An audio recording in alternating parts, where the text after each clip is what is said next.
Live. EnVivo! Long live boxing podcast with Manny Marrero. Sean El Gringo Hicksa. Hopper. Breaking it down like it is, like it should be, another episode of boxing podcast. Long live boxing and the three amigos and the crew.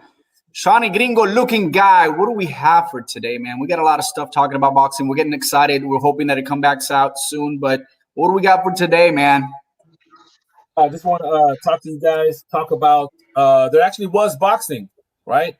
We had boxing this past weekend in South Korea, also had it in Nicaragua, Nicaragua. The bout that happened in Nicaragua was on ESPN, Spanish Deportes. So we got boxing, right? But what I want to talk to you guys about as far as do we want boxing this bad, right? So my point is Nicaragua, we'll focus on them for right now. They had pretty much limited the spacing on what they wanted to do. As far as they limited the 10% of the capacity of the facility. They had everyone, including even Chocolatito, who went into the arena, had to get their temperature checked. They had the whole place quarantined and cleaned down, scrubbed down with a solution. Everybody had to wear a mask, including the ring girls. They had, the fighters had to get sprayed with disinfectant, during the fight and after the fight. It was very surreal to look at and to watch. And to me, it was very, very jarring as far as, is this the new norm? Is this the reality? Did you guys see any of that? And what was your thoughts?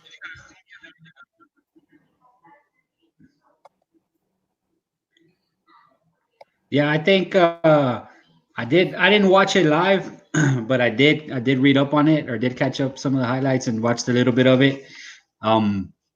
I kind of like the way the South Korean ones. The South Korean one was because South Korea has been pretty much a model for how to handle the coronavirus throughout the world. And the way they had it, I mean, it was pretty much just like having it at a regular boxing gym. The TVs were stationed like in the workout area. The fighters were were right there.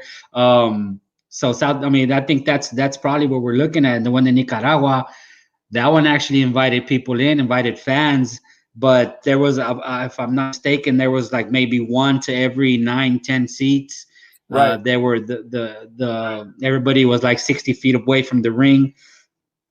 Everybody was tested for the coronavirus, and it kind of surprised me because Nicaragua, they're a country who don't really, from the per the reports, they don't necessarily believe that the coronavirus is stronger than them. That's according to their president, who says that they're very religious, that with God they'll be fine, which is cool and all, but I think you need a little bit of science in the situation.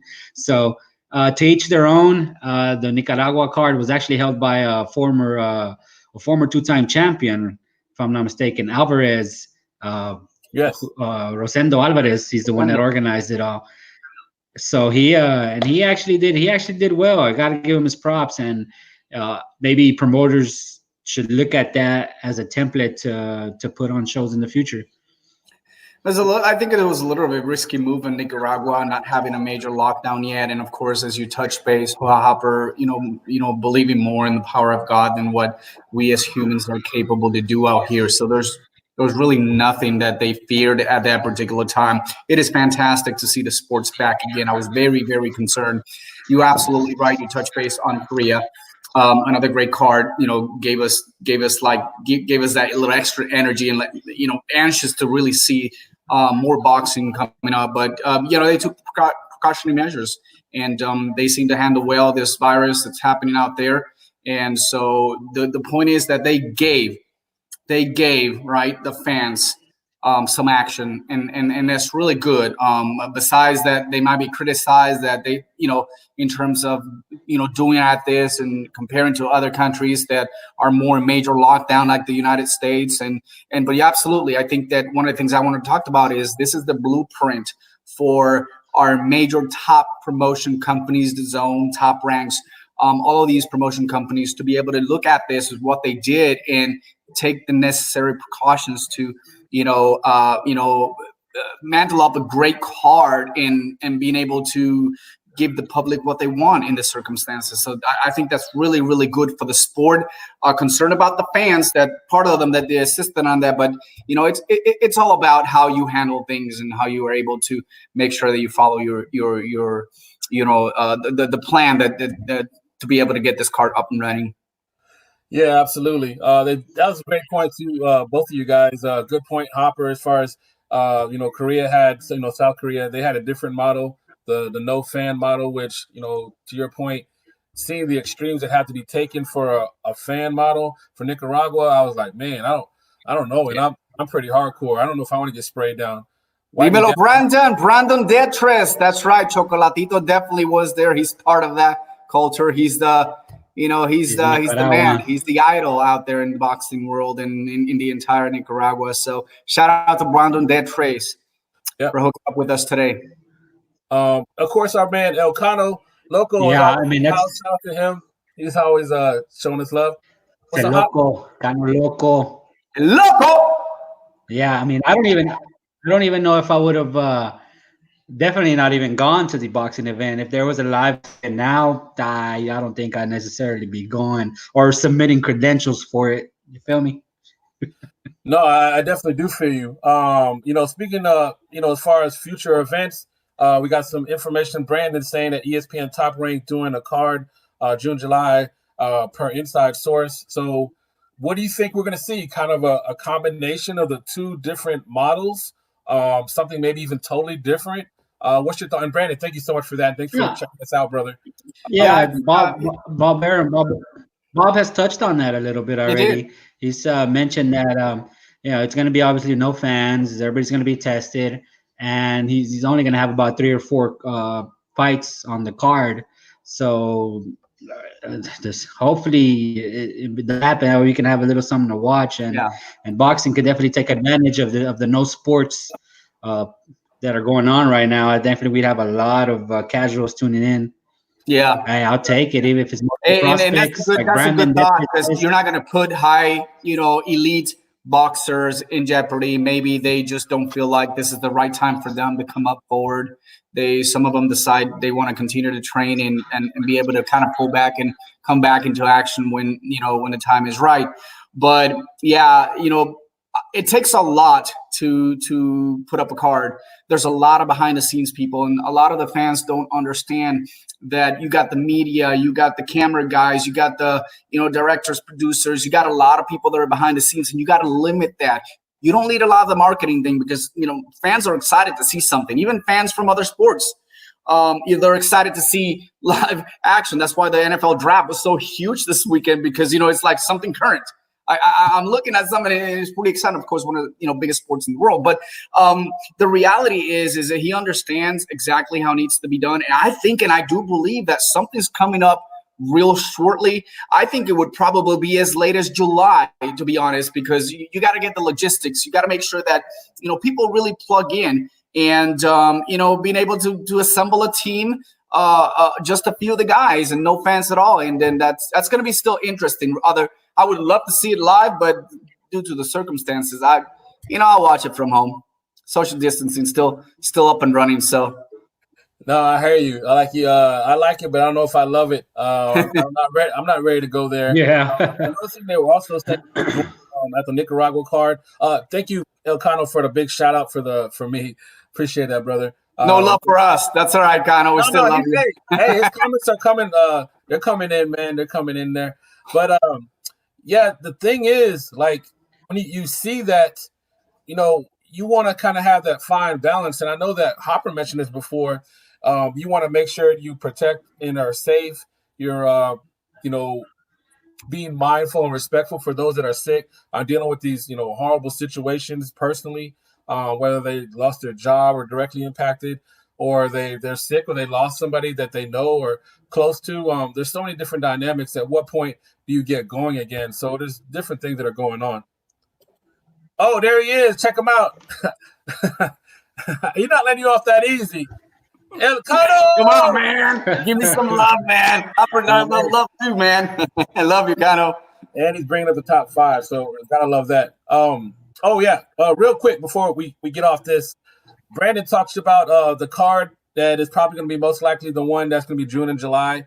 Most likely going to be prospects, and I, comment on that. Man, he's saying that I can see.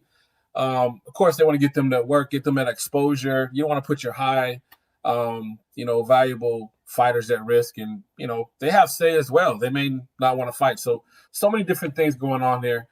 So it's a trial. When you have a trial, you got to build up something very nice, but you're not going to put the best people on in hand right now. So I think I'm up for it. Well, whoever it is, and don't be surprised that although they're going to be prospects, they're probably some of those prospects that they do have a lot, right? And they expect a lot for them in the future. So I expect it to be a very nice card. And as we mentioned in the previous podcast, boxing needs this, and boxing needs to capitalize on the time frame we've been away from sports. This is the biggest opportunity right now for them. No, I definitely agree, and I definitely I think this is a great opportunity. That's why I'm saying you got to have that fine balance. You got to be considerate, but you also got to be a business at the end of the day. But you don't want to be the ones that move in too quickly, and God forbid, what somebody gets sick and absolutely. Very cautious. Yeah. And that's what the sports leagues here in America, the baseball, the NBA, they tend to be the first one to open. Football doesn't have to worry about it, but they should definitely be concerned because we're fastly approaching the start of mini camps, voluntary workouts, and stuff like that. So. Yeah, definitely. That's a great point. Time is of the essence for sure. So thanks for the shout out, O'Connell, giving us love on both streams. Really appreciate that. Brandon has another good point. He said that Xander Zayas, Orlando Gonzalez, Henry LeBron, maybe the Ordono brothers. I mean, to me, that's if you're gonna give me some prospects. I mean, that's exciting. Throw Xander on there. That'd be great. Keep Xander fighting every other month. Yep. I mean, Adorno brothers. I know that Cano, didn't have our boy Supernova. Give him some work. I know, get Supernova, which that'll be a really good match. And I know we've talked about possibility to moving up to the lightweight, but to be honest, as I still look at the possibilities of probably Nova eventually, I mean, getting probably maybe some kind of opportunity out there. We still have, Jamal Herring, who's a WBO championship. And according to, the last fight on Carl Frampton that was in Las Vegas, they were going to go at it. So I'm not sure what's happening out there yet, but I think that Abram Nova has a much better opportunity to capture a title down there at the super featherweight rather than moving up to the lightweight and start, competing with these guys right now. They're just going at it. Yeah, so it's going to be, interesting to see how it plays out. Definitely tuned in, engaged, and it definitely, like I said, if nothing else, this past weekend, these events opened my eyes up that, I want to say be careful what you ask for, but it's not what we're used to by any means of the situation. But speaking of talking about not necessarily being able to see new amazing fights, we definitely have to touch on one of my favorite fights, and I don't think there's enough love, honestly. I think that because of the aftermath, if you will, it kind of gets dismissed on the build-up and just the overall extravaganza of the event. No love for you. No love for me. So got to talk about one of my favorite fights, and I want to get your thoughts on it and kind of share some stories of it happened back in 2008. It happened in Las Vegas, Nevada. And at the time, Mr. Miguel Cotto was undefeated. Puerto Rico. Mexico versus Puerto Rico. So I'm talking about the fight I couldn't wait for when it was coming up was Miguel Cotto versus Antonio Margarito. Let's kind of touch on that one. So first, let's go ahead and start with your boy Hopper. Real quick, get a shout out to O'Connor. You want to say real quick that I liked Jeremy Ordono's skill set more than Joseph? Okay. Jojo. I'm with you on that, brother.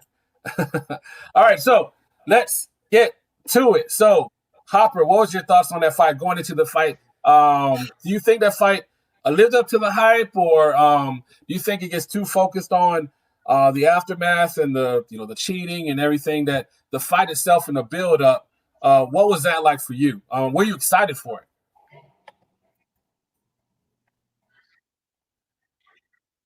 Oh, definitely excited, and I personally felt it surpassed all the hype.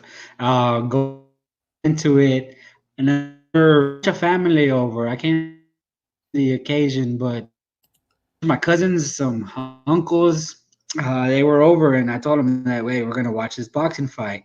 So they weren't familiar with Antonio Margarito, because my family they're not necessarily most of them, some of them weren't necessarily boxing fans.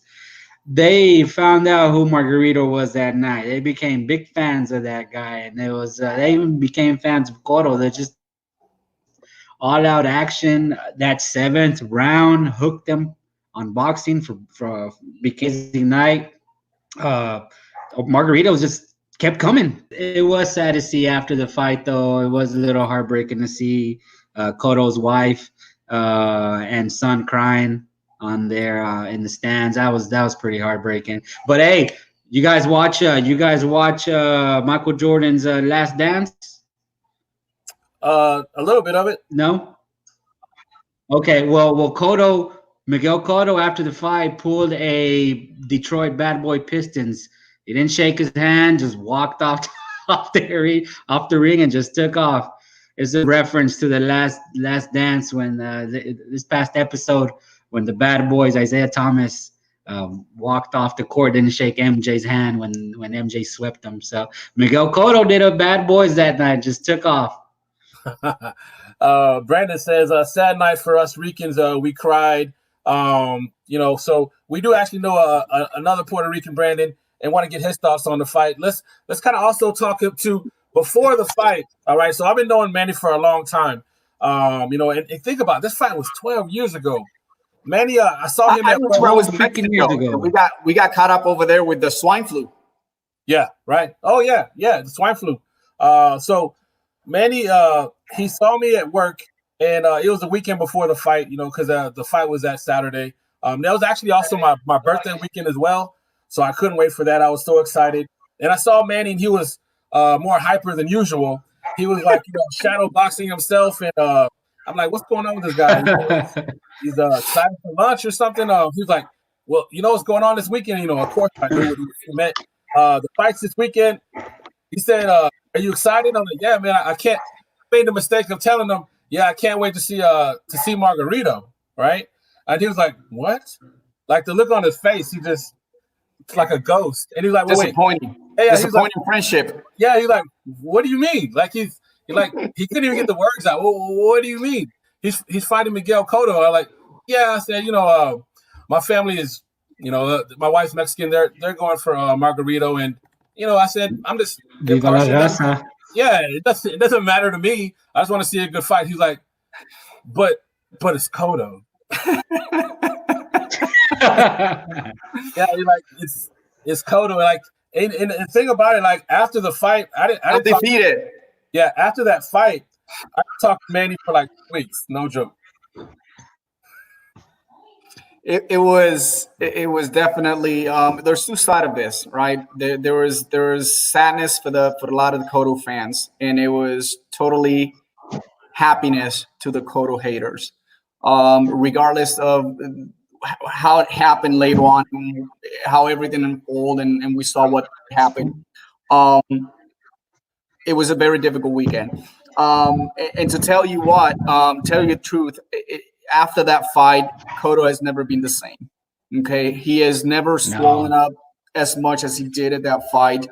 And if you look at the fight after that, he fought Claudio, and he swallowed a little bit, although he did end up beating them. I believe a knockout in the 5th round, and then actually split decision in the 12th. But then he came back into Pacquiao after that, and that was just brutal. I mean, if we cried when we saw Margarito and Miguel Cotto, I was there present. This is my very first time. Unfortunately, I was never able to see Tito Trinidad fight live. And I just said to myself, before Cotto retires, I need to see him. I've been a fan of Cotto, regardless of what people say. I just like his skills. His boxing skills completely different. He's a world champion, and so for those who really don't like Cotto, it was happiness. It was a party. He needs to bring his thing down now, and the Mexicans. He humbled himself a little bit, right, in medias and all that stuff. But the reality is that was a fight. I was more disappointed, not that Cotto lost, but the way he lost. And there was something that I couldn't really understand at that particular time. When things started unfolding later on, now it makes sense. It's a feeling of that. But one of the things I don't want to take away from is Margarito. This is a guy that you hit him with your best shot. I mean, not 1, 2, 3, 4 times. And this guy doesn't back out. He just doesn't. Can you imagine hitting someone and he's still coming forward, even on a rematch? All right, redemption, time for redemption. Demoralizing. Right? You don't have any, you don't have any concrete in your hands. But still, Cotto, dominated the fight. But still, he got in trouble a couple of times, and Margarito just kept on going and going and going with the eye just swollen up, and he just wouldn't stop. Right. So, but I think there was a learning experience for Cotto, for everyone. But I have to say, man, Cotto was never the same guy after that fight.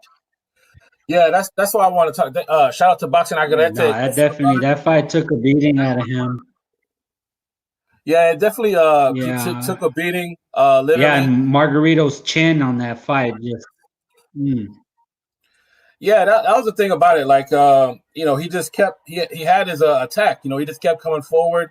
He had Cotto fighting off his back foot. He was up against the ropes majority of the fight. The thing is that a lot of people also forget about how close the fight was till like around the 7th round when things kind of changed. Yeah, when he got buzzed with those little short uppercuts. Because that's the thing. Because Margarito was such good as long as he was. Like, he's almost 6 foot. Those little short uppercuts, and because that constant that's motion. what changed the game. Yeah, it was those Margarito left uppercuts. Yeah, and when he landed that one clean, it really opened things up and really kind of changed the dynamic. And that's the thing where again, it's not like giving credit or discredit.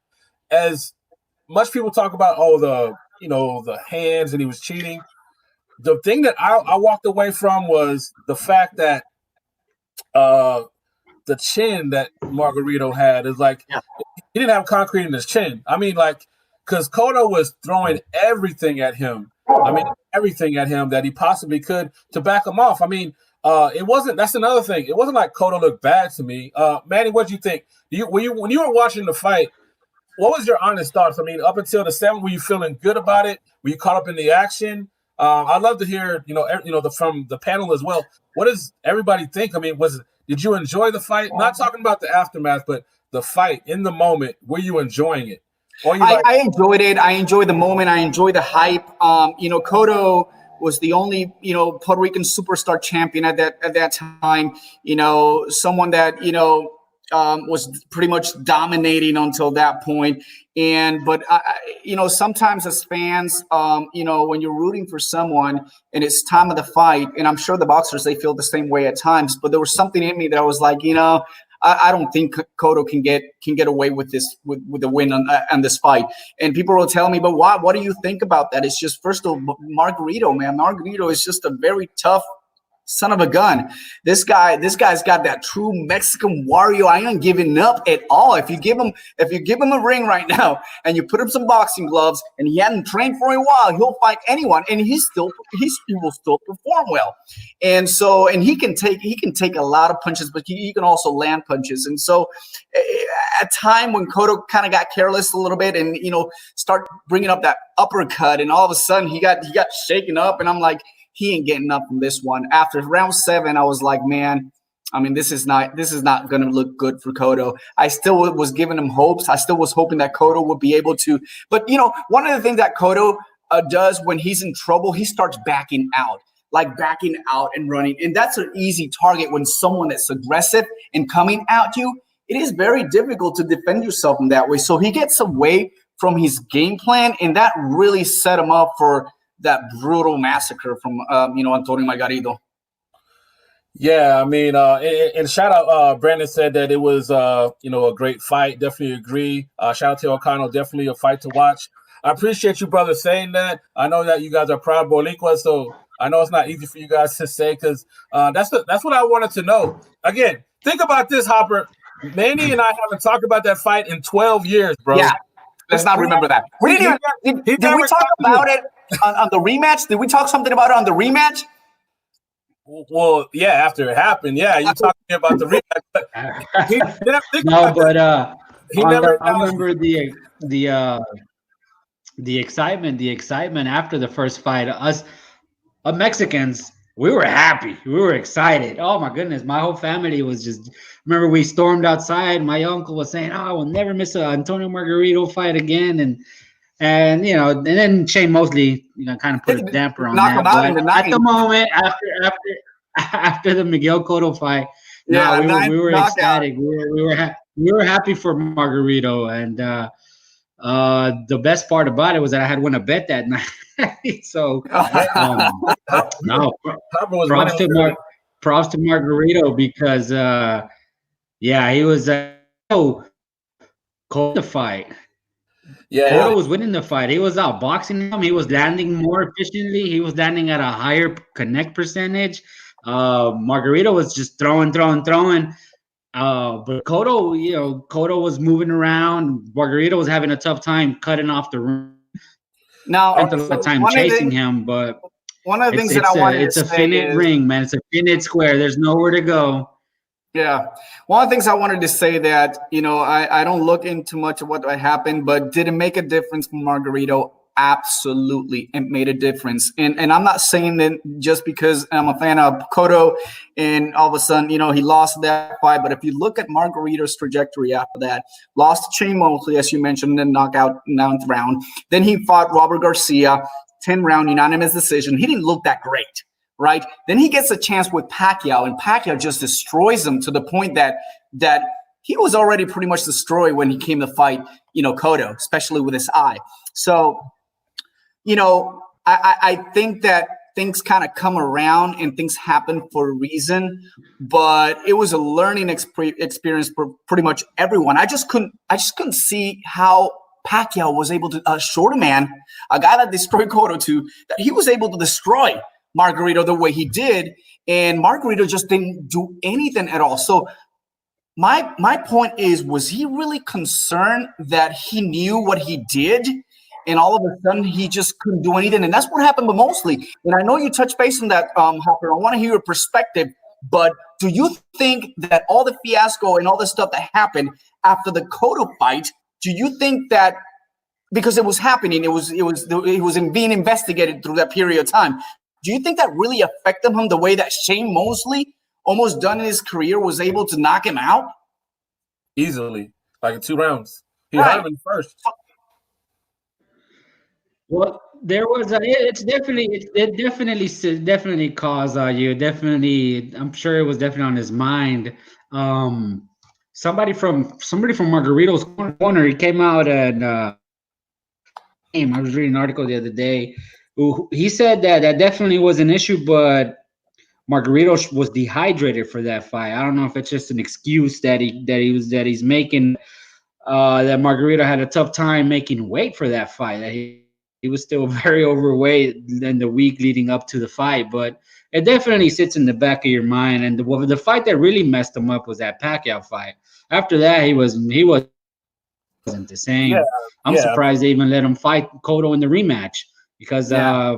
some reports state that he was pretty much blind in that eye. yeah. And He was legally blind and he broke his orbital bone. Yeah, speaking towards as far as some of these commented on earlier, Manny actually, uh, Manny Pacquiao said that he yeah, never when they fought he met Margarito at 154. He said he'll never fight at 154. He said that was actually the most injured he was during the fight. He said that one of the body shots in the 8th round, he said that's the hardest he's ever been hit. He thought he was going to die. So clearly, and that's Pacquiao saying that. In fact, he said when the fight was over, they asked if he wanted to. I think it was a WBO or WBC. They asked if he wanted to defend his belt. He said no. He gave the 154 like right to the to the belt. So, with that all being said, I have to ask this question. To O'Connell, yeah, he definitely knew. Oh, he knew. Yeah. He come on. definitely knew, man. He definitely He knew said, because "Nope, I'm when out of Mosley there." started that fight, and I was like, let me see what Margarito really is all about. He's reviving his career.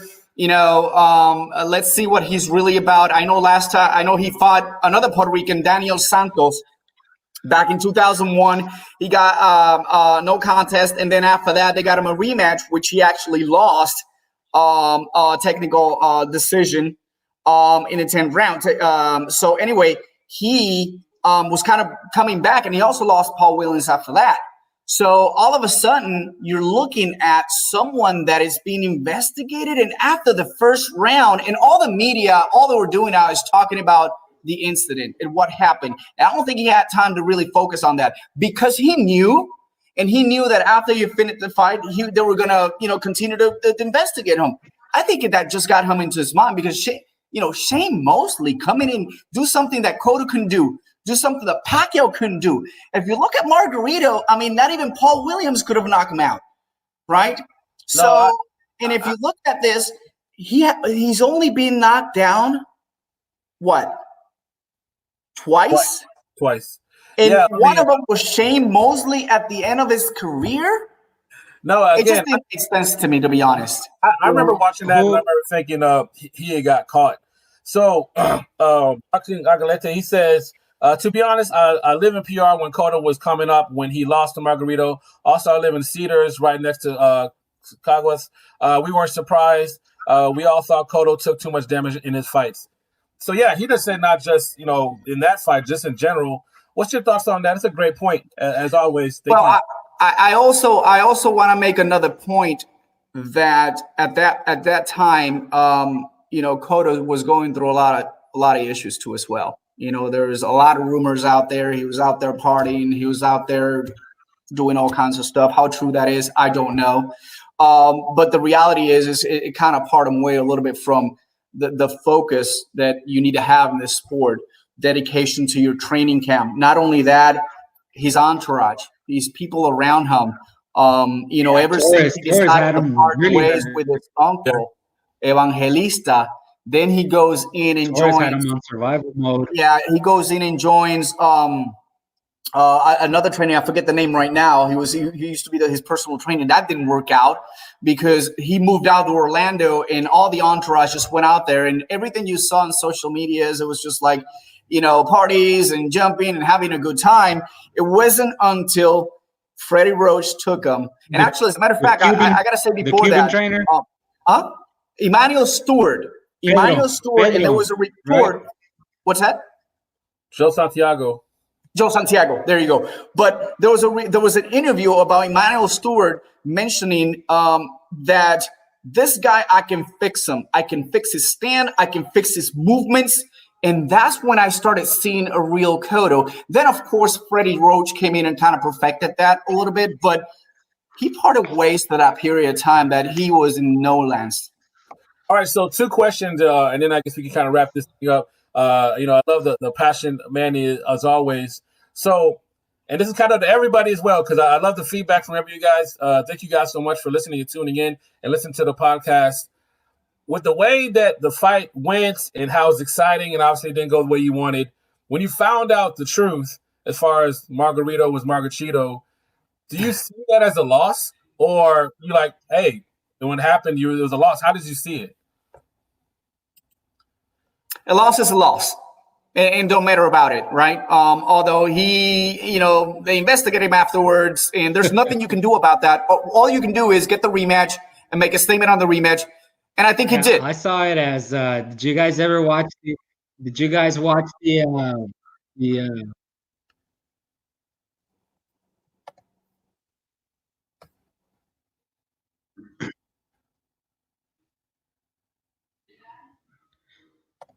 and even in the rematch, I think the only reason I honestly felt the rematch was stopped a little early. That's probably the only reason he stopped it.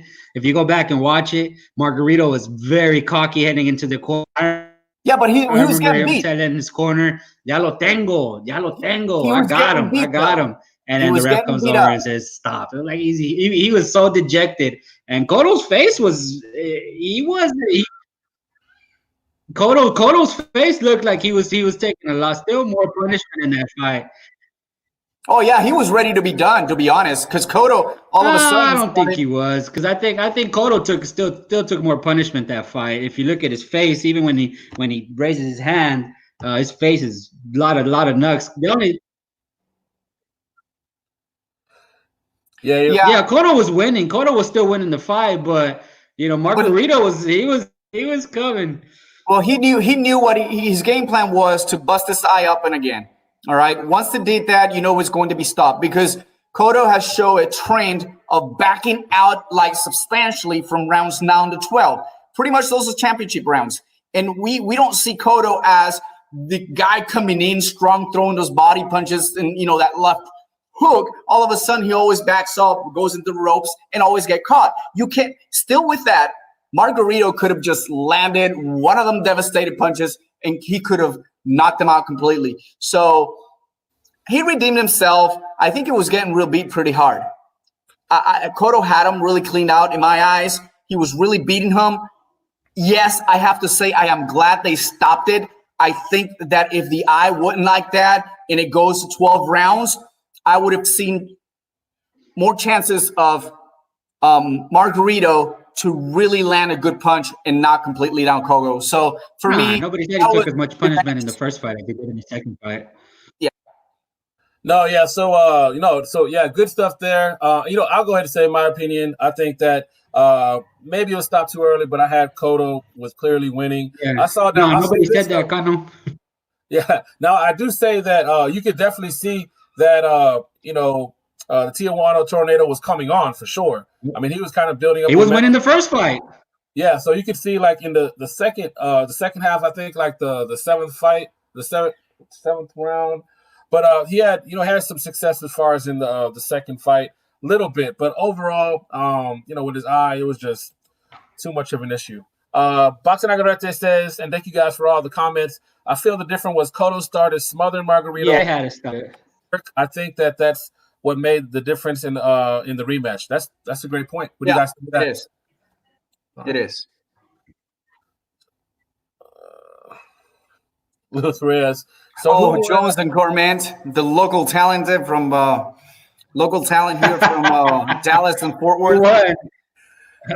All right, so JJ or that's Luis. That's the debate that we're still talking about it.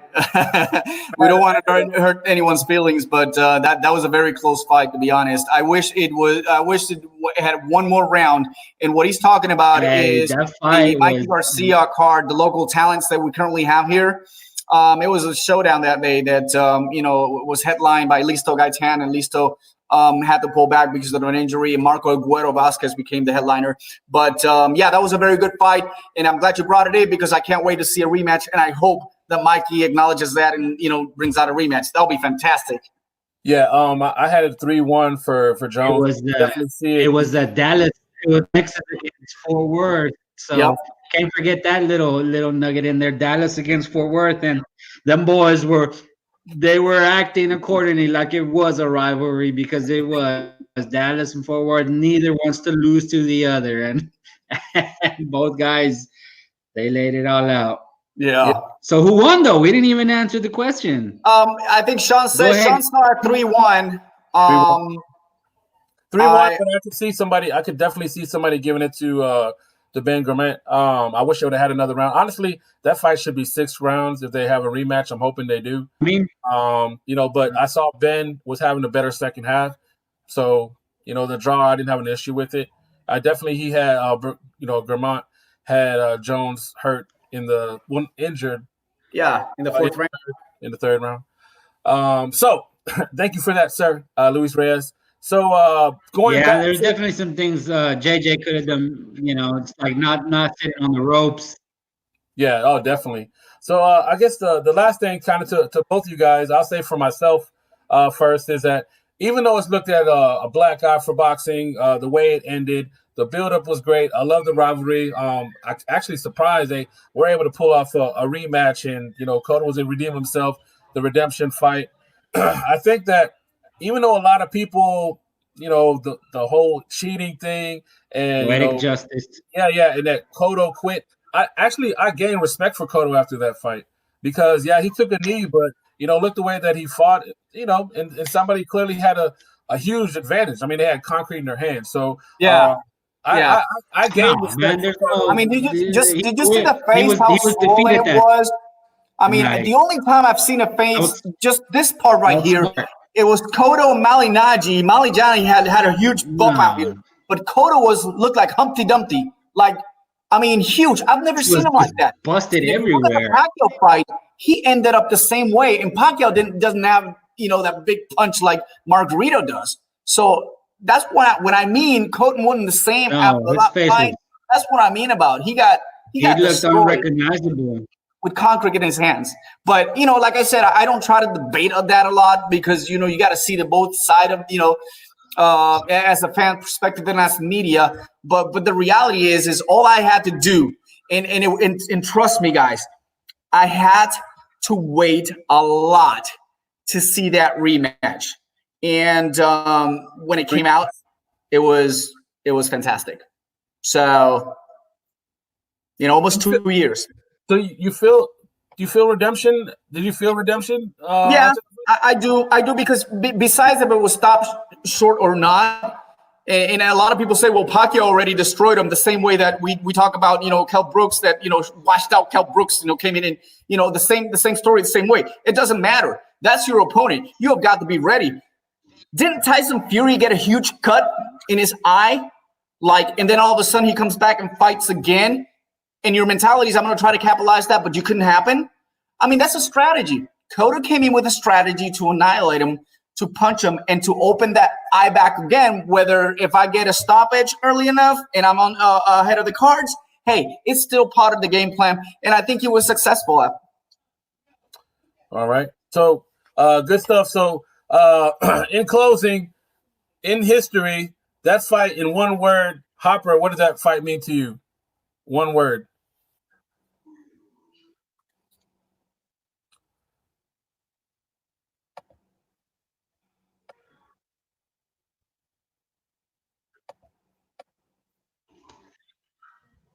One word. Yep. Amazing. Hey. It was lived. Well, that's more than one word, I guess. No, it's one word. 2 syllables. 2 syllables. Yep. Andy, what about you? What about that fight? What in one word? Oh, it was fantastic. Fantastic. I would say, like I always say, fenomenal con F. I've been following Margarito since he fought Antonio Diaz for the vacant WO welterweight champion that he won in that day. Then he fought Danny Andrew Maurice, and then he came back and fought Hercules. Then you come in and fight one of the Puerto Rican stars at that time. He was a WBO lightweight champion, Daniel Santos. This is where the Puerto Rican-Mexican rivalry came in. A lot of people don't mention that, but that was a really good fight and very interesting to come in and fight. And as a matter of fact, Margarito lost to Daniel Santos at that day. So I've been following Margarito. I like his style. I like his aggressiveness. He brings the public. He's like an Eddie. It's like a Guerrero. Oh my God, I forgot his first name. Robert Guerrero? Robert Guerrero. He's like a Robert Guerrero. Robert Guerrero, the only difference is he's a little bit more quiet. He's not a big showdown guy, but they're both equally talented. They both have the same style, and they're both aggressive, and they're brawlers. In this in the boxing world, you want to see action. You don't want to see a fight that's just letting it go to the 12-round decision. You want to see people hitting themselves. That's all you got to do. And Margarito did that for me, and I am grateful to be able to live in this era that not only I was able to see some of the great champions, but I was able to see Margarito as well. Wow, I've never heard Puerto Rican speak so highly of Margarito. No, I mean, I just that was the time that I was really into that. I mean, it's just we're locking up championships. We had a lot of Olympic stars from Puerto Rico emerging at that time, and it was a time that of redemption for boxing, and so it was great. Yeah, for me, in one word, I have to say it was a classic because that's why I want to talk about you guys, about the fight. Right. For that didn't hear, Manny and I, we've known each other for years, decades. After the fight, he didn't talk to me after the fight because he found out I was going for Margarito, not Cotto. We've never talked about that fight till right now. We Think have about not. that. I gotta say that when you We talked have about not. let's talk about this fight, I was like, whoa, you really want to go there? But I have something to build on, and it is called rematch, revenge, redemption. Yeah, there you go. So thank you guys so much for tuning in. We appreciate it. We'll be definitely posting some more information about a special episode we may be doing potentially this weekend. We'll let you know. And every Wednesday, guys, 7:30, maybe a little bit later, depending how well Opening wounds, pouring salt in them. a little vinegar in them. But thank you guys so much, man. You guys have a great night. En vivo. Stay We're out. safe and people.